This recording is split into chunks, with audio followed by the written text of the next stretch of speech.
मित्रों, यह संवाद उस समय का है जब रामायण का भीषण युद्ध चल रहा था।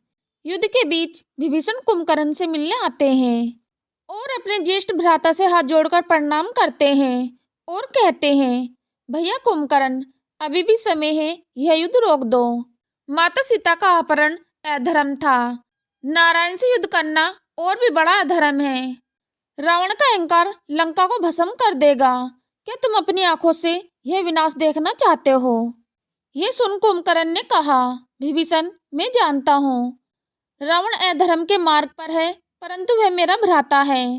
मैंने जन्म से लेकर आज तक उसके साथ भोजन किया, युद्ध किया, जीवन बिताया। क्या ऐसे समय में मैं उसे अकेला छोड़ दूं? भले ही उसका मार्ग गलत हो, पर उसका रक्त मेरी रगों में बहता है। विभीषण ने कहा, भाई का साथ देना धर्म है, पर क्या भाई के अधर्म में सहभागी होना भी धर्म है? माता सीता एक पराई स्त्री हैं।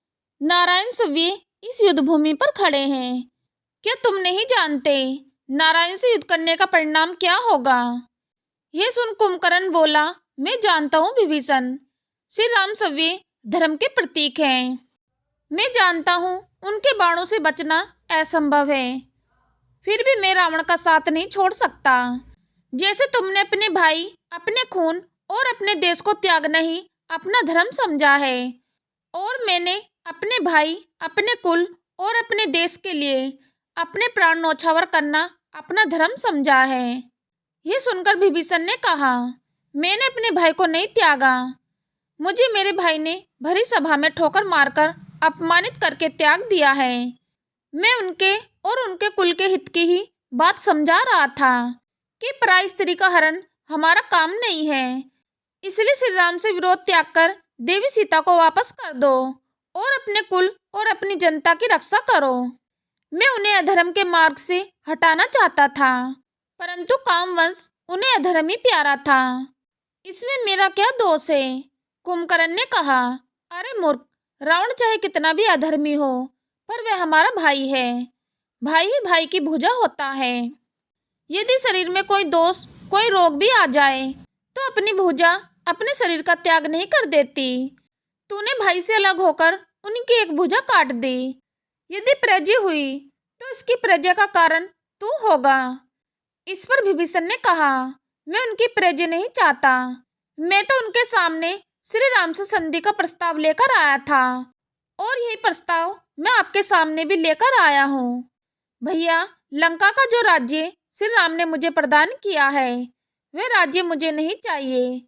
वह राज्य मैं आपको समर्पित करता हूँ, परंतु आप इस शहर को रोकिए, क्योंकि इससे सारी राक्षस जाति का विनाश हो जाएगा।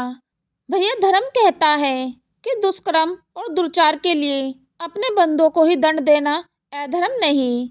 यदि इस समय आप उनका साथ छोड़ दें तो संभव है वह सभी ही सीधी राह पर आ जाएंगे। भैया, इस समय यही आपका धर्म है। यह सुन कुंभकर्ण ने क्रोधित स्वर में विभीषण से कहा, अरे मूर्ख, जिसे तू धर्म कह रहा है, उससे बड़ा अधर्म और कुछ नहीं हो सकता।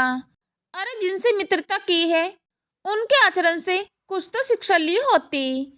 भाई के लिए भरत के त्याग को देखा होता। भाई के लिए लक्ष्मण की सेवा से शिक्षा लेता, तो तू अपने चरित्र पर ऐसा कलंक न लगाता।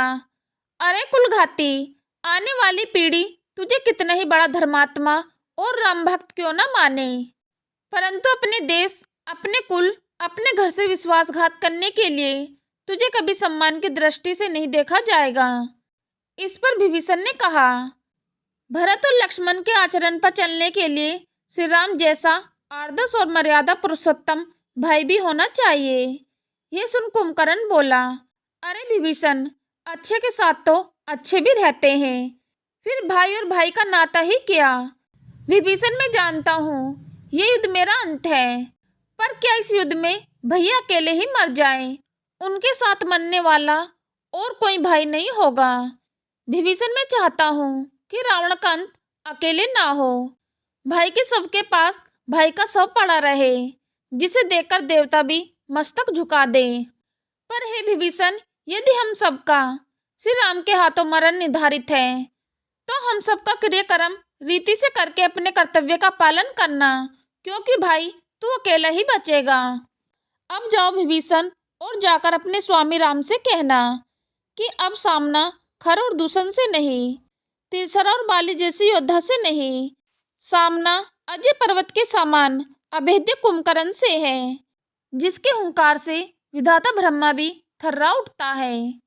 तो मित्रों, यह तो कुंभकर्ण और विभीषण के बीच हुआ आखिरी संवाद। अगर आप अपनी कोई राय इस वीडियो पर देना चाहते हैं तो आप हमें कमेंट के माध्यम से भी बता सकते हैं। वीडियो पसंद आई हो तो वीडियो को लाइक करें, वीडियो को शेयर करें। चैनल पर अगर नए हो तो चैनल को सब्सक्राइब करना ना भूलें और नीचे दिए गए कमेंट बॉक्स में जय श्री राम अवश्य लिख दें। धन्यवाद।